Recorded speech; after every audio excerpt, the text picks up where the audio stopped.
Čaute Fresháci, stretávame sa opäť po prázdninách s ďalším vydaním magazínu Fresh. Pripravili sme si pre vás dokrútky, reportáže, anketu a rozhovory. Dnešný magazín začneme reportážou o novovzniknutom rozhlasovom krúžku. V tomto školskom roku začal na našej škole fungovať rozhlasový krúžok, ktorý vedie Zoe Gajdošová, učiteľka anglického jazyka a biológie. Rozhlasový krúžok prebieha v učebni výpočtovej techniky 4 v pondelok po vyučovaní. Navštevujú ho študenti prvých a tretích ročníkov, pripravujú školské vysielanie a získavajú zručnosti strihania v programe Audacity. Prečo ste sa rozhodli viesť školský rozhlasový krúžok? Rozhlas je niečo, čo ma vždy priťahovalo a mladí ľudia ma bavia, takže to bola asi taká veľmi dôležitá kombinácia v tomto krúžku. Kedy a kde môžeme očakávať prvé vysielanie školského rozhlasového krúžku? Kedy to presne ešte nevieme, ale vieme, že to bude na stránke časopisu Genesis a predpokladáme, že o také 2 týždne približne, keďže už chceme naozaj začať makať na tom. Sme radi, že na škole začínajú fungovať ďalšie médiá. Na rozhlasové vysielanie sa všetci veľmi tešíme. To, že mám dnes na sebe košelu, nebol úmysel, no práve o košeliach sa budeme rozprávať v nasledujúcej reportáži, ktorú si pre nás pripravil Janko. 16. novembra na Sošmiške vládli košele. Po minuloročnom teplákovom dni žiacka školská rada vymyslela ďalší tematický deň. Rovnako ako minulý rok, ani tento to nebolo len tak. Ak sa do košiel oblieklo aspoň 80% triedy, tak získali 25 bodov do medzitriedneho vianočného preteku. Túto výzvu splnilo 7 tried z 10 a 2 triedy dokonca na 100%. A čo si myslia o tematických dňoch na škole naši študenti? Ja si myslím, že tieto dni sú pre našu školu naozaj nádherné. Všetci sme v rovnošatách, jak za komunizmu a neviem, čo by som k tomu viac povedal. Som naozaj šťastný. Je fantastické aspoň jeden deň vyzerať ako normálni ľudia, a to dokonca všetci. O košelovom dni si myslím, že to je veľmi praktické a je to veľmi kreatívne. Aj na budúci rok by to malo byť. Pre Fresh magazín Jan Jamrich. Ani dnes sme nezabudli na obľúbenú anketu. A preto v štúdiu vítam našu redaktorku Katku, ktorá celú anketu pripravila, a profesorku Annu Bémerovú. Ahojte. V dnešnej ankete sme sa teda pýtali v uliciach na rôzne zastarané slovenské slová. Pani profesorka, máte pocit, že sa v súčasnom jazyku tieto slová už menej vyskytujú, alebo práve že pravidelne? No určite sa nevyskytujú pravidelne. Vytrácajú sa, jazyk sa mení, pribúdajú nové slova, neologizmy a archaizmy odchádzajú. My máme v slovenčine delené tieto slova podľa doby vzniku na historizmy a archaizmy. Čiže historizmy úplne odišli do histórie, keď to tak môžem povedať, lebo pomenúvajú nereálne veci, ktoré už dnes v podstate neexistujú, napríklad slovo zlatky, groše, dereš. Dereš bola pričňa v stredoveku, vo feudalizme na palicovanie a dnes už naozaj nemá opodstatnenie. A potom je tá druhá skupinka, to sú tie spomínané archaizmy, ktoré existujú, ale majú nové pomenovacie ekvivalenty. Ako zábavné slovo môžem použiť napríklad slovo úd, ktoré dnes má, viete aký význam, ale v minulosti znamenalo člen, príslušník. Čiže v štúrovských novinách, keď si pozriete Slovenské národné noviny, tam sa toto slovo bežne používa, že tam bolo 42 údov, čiže členov na nejakej schôdzi. Alebo slovo štrimfle, pančuchy. Moja babka rada používala slovo šporhelt. Dám na šporhelt.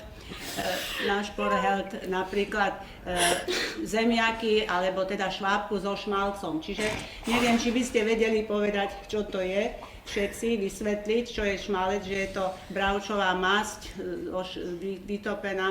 vytopená z prasliatka, alebo šporhelt, šporák, do ktorého sa prikladalo uhlím. Čiže tých slov je množstvo a poznajú ich väčšinou starší ľudia, prababky. Tí, ktorí sú starší, vedia tieto slova a mladí v podstate ich úplne nezaujímajú a nevedia ich. Nachádzame ich na literatúre napríklad počiarov. Keď čítame nejaký odborný umelecký text, tak sú tam tieto slova u Kalinčiaka, u Hurbana, u Záborského, ale sú s indexom, označením čísla a potom je tam slovo vysvetlené, čo znamená dnes. Čiže v podstate archaizmy odchádzajú. Tak sa na to poďme pozrieť. Moja prvá otázka je, čo je to brotvan? No, brotvan, myslím, že som to slovo voľakedy počula. Zdá sa mi, že by to mohla byť taký starý názov pre šamlík alebo pre komodu zastaralú. To bude nie zo stredného Slovenska, by som povedala. Mrzvan. Zemiak, nejaká zelenina. Britva? To naozaj neviem. Brotvan je plech na pečenie. Tak brotvan ako čo, z anglického názvu, čo to je? Čo to pochádza? Slovenské slovíčko. Ne, neviem. Moja druhá otázka znie, či viete, čo znamená slovo fertucha. Nie. Nie. Zastiera. Tak to som v živote nepočula, ale to bude nejaké zviera. Aké zviera? Ako bude vyzerať? Nejaké veľmi chlpaté.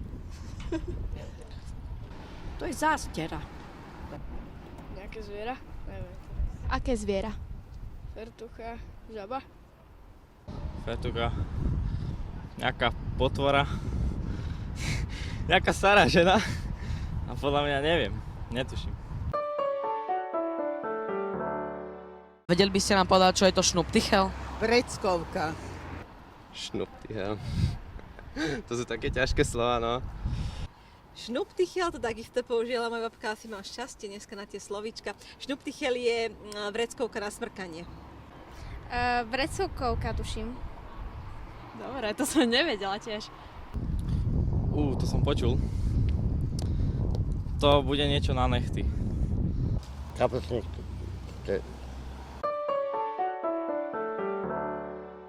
Štvrté slovo, ridikel. Neviem. Preskoč. Ridikel, niečo z rybačiny. No, ridikel ste ma dostali, ridikel, neviem, to mi znie ako nejaký dekel. Takže ridikel. Ridikel, no to by malo byť nejaká taška, nejaké zavazadlo, alebo niečo také. Posledné slovíčko je šajvela. Šajvela. No to asi nejde. Šajvela. Šajvela mi nehovorí nič, to bude nejaká rastlina. Šajvela. Nebude to nejaká rastlina? Na zimu niečo, nejaké oblečenie. To je nočník, ne?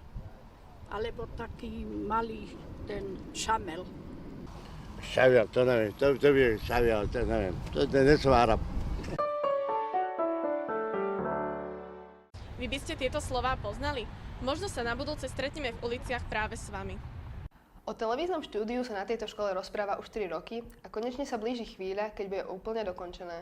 Viac informácií vám prináša Aďa vo svojej reportáži. Výstavba televízneho a rozhlasového štúdia sa blíži ku koncu. Žiaci si čoskoro budú môcť vyskúšať profesionálne mediálne vybavenie. Náklady na výstavbu štúdia sa vyšplhali do výšky 30 000 eur. Stavebná časť štúdia je už dokončená. Je však potrebné ešte namontovať režijnú techniku, ako je obrazová strižňa, digitálny mix zvuku a kabeláž. Jeho oficiálne sprístupnenie a dokončenie sa plánuje na mesiac december, čo znamená, že už v januári bude plne funkčné a pripravené na vyučovanie. Ste spokojná s výsledkom? S výsledkom štúdia áno, je nad moje očakávania. Vôbec som si nevedela predstaviť, aké to bude v reále vyzerať. Čo presne toto štúdio umožní študentom a ktoré ročníky ho budú najviac využívať? Je to plnoprofesionálne vybavené televízne štúdio, zároveň sa dá využiť aj pre rozhlasovú tvorbu, prípadne pre ateliérové práce v rámci digitálnej fotografie. Čiže logicky z toho vyplýva, že budú ho využívať najmä tie ročníky, ktoré tieto predmety majú v rámci študijného plánu. Ďalšie modernizácie školských priestorov budú smerovať k rozvoju učební výpočtovej techniky. Spolužiaci, zdá sa, že sa máme na čo tešiť. Pre Fresh magazín Andrea Valašková.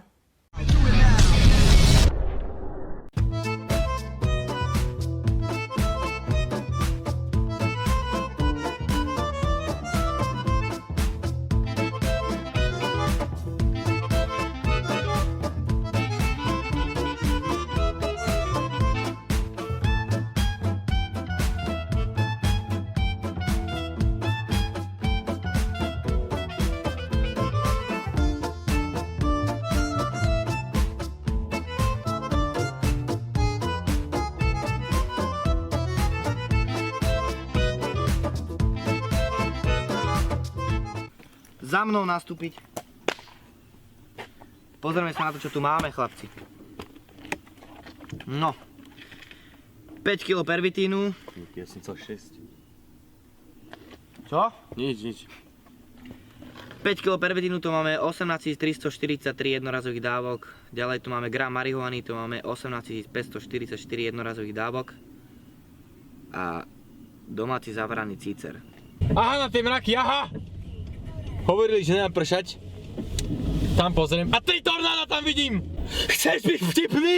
Ty kučafuk! Práve ste videli ukážky videí najlepších neprofesionálnych hercov Rače. A tu ich máme. Vítam medzi nami Ríša a Miloša. Chalani, kde máte tretieho? No, tretí, ako si sa mu nechcelo prísť a teraz keď to pozeráš, čo máš, tak hanbí sa. Tak chalani, povedzte nám niečo o sebe a svojej tvorbe. Takže, začni.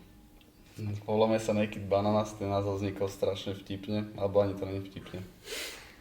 A mali sme tretieho ešte pred tým Tomášom a on mal byť náš kameraman, lenže on maturoval a veľa sa učil. Neviem, či sa teda veľa učil, ale tak snažil sa asi a neviem, kde som skončil. Ja som maturoval s ním v ročníku a všetko som stíhal, takže... No to som chcel, že on bol s nami a on teda vymyslel ten názov, asi. A tak to bolo také, že no dobre, môže to byť. No ale on, ako si sme ho museli vyhodiť, lebo ani raz s nami nebol na natáčaní nakoniec. Zaklamal. Čiže komu to bol celý nápad? No, môj nápad to bol. Môj. Dobre, môj.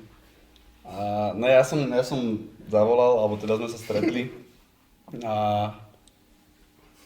no. Vlastne boli sme piť spolu a tak sme sa bavili o to, že či by sme nezačali točiť a že jasné, že môžeme niečo skúsiť. A tak sme niečo vyskúšali. No, tie prvé videá stáli tak za 2 veci, ale už to ide dobre.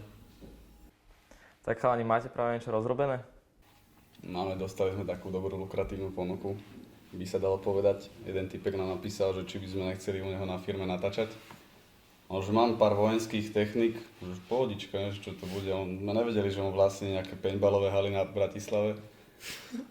Tak ukázal nám to tam, ja neviem, má tam vetriesky, obrné transportéry, hovadiny, tak takéto niečo vymyslíme zrejme. Tak sme sa potešili a keď sme zistili, že aj sa to bude hýbať, tak ešte viac. Takže ideme do toho s ním. To je taký najbližší projekt. No. A kam chodíte na nápady? V mojej hlave. No. Iba. Ale ne, na internete, aj niekedy z filmov, keď tam niečo vidíme, alebo tak keď sa to stane aj naozaj zo života. A čo robíte v normálnom čase, keď nenatáčate? Spím. Ja som momentálne nezamestnaný, takže tiež spím. No ja som zamestnaný, ale tiež spím. Tak chalani, ďakujem za rozhovor a že ste navštívili naše štúdio.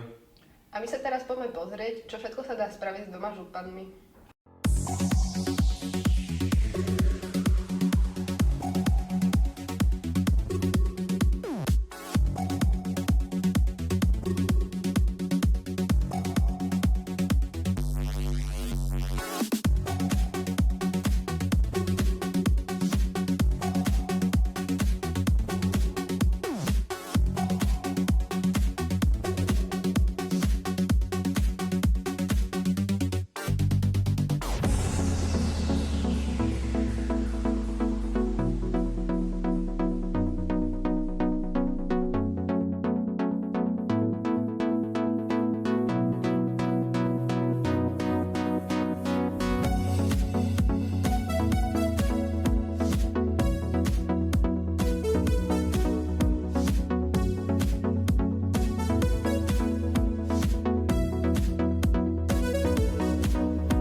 A teraz opäť trochu seriózne. Koľko by si typla, že má naša škola rokov? Tak to netuším, ale Kristián o tom vie určite viac. Všimli ste si už niekedy túto tabuľku? Školu pod týmto názvom však v Bratislave už niekoľko rokov nenájdete. Stredná odborná škola masmediálnych a informačných štúdií je jediná svojho druhu na Slovensku, ktorá poskytuje vzdelanie v oblasti informačnej vedy, masmédií, marketingu a reklamy. V roku 2013 oslavila 60. výročie svojho založenia. Kedysi osvetová škola, neskôr knihovnícka, počas svojho 60-ročného pôsobenia vystriedala niekoľko názvov a v roku 2014 dostala svoje súčasné meno. Na poste riaditeľa vystriedala v roku 2016 Pavla Škovránka Jana Mašlejová, ktorá pokračuje v rozvoji školy. O rozhovor sme požiadali Ninu Babickú, bývalú študentku, ktorá v súčasnosti na škole vyučuje matematiku a etickú výchovu. Aký je to pocit vyučovať na škole, na ktorú ste kedysi chodili? Je to veľmi zaujímavý pocit, lebo teda absolvovala som tu ako žiačka, teraz som na tej druhej strane katedry, čiže už som učiteľka, takže môžem to tak porovnávať, že aké je to z jednej aj z druhého pohľadu. A teda poznám to tu, tak bolo pre mňa jednoduchšie si zvyknúť na tejto škole, lebo teda budovu školy poznám, aj niektorých kolegov. Moji bývalí učitelia sa teda stali teraz mojimi kolegami, čo je také nezvyčajné pre obidve strany, ale zvykli sme si a už je to také veľmi príjemné. Pre Fresh magazín Kristián Oskovič. A to bolo na dnes všetko. Ďakujeme, že ste nás sledovali a uvidíme sa opäť na budúce. Nezabudnite, že to najlepšie prichádza počas záverečných titulkov. Čaute. Bože, jak to bolo? Ja na našej... Môžem? Čo si myslíte o tematických...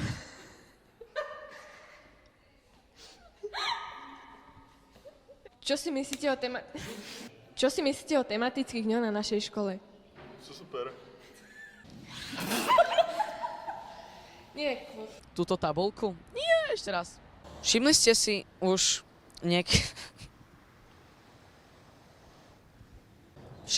už niekedy túto tabuľku pri našej škole? Školu? To je zlé celé. Tam? To je blízko. Tuči Matelka. Prečo sa odievate tým?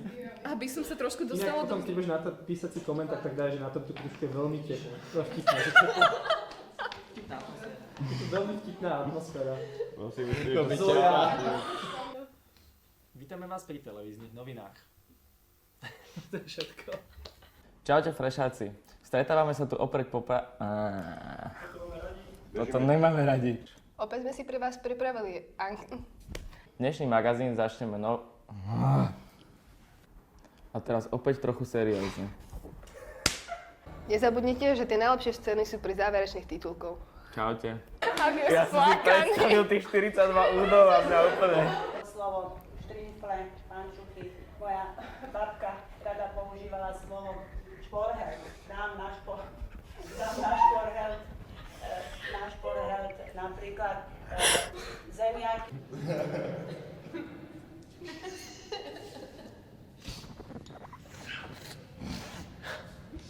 Pán učiteľ, dá sa to vypnúť a vymazať teraz narýchlo?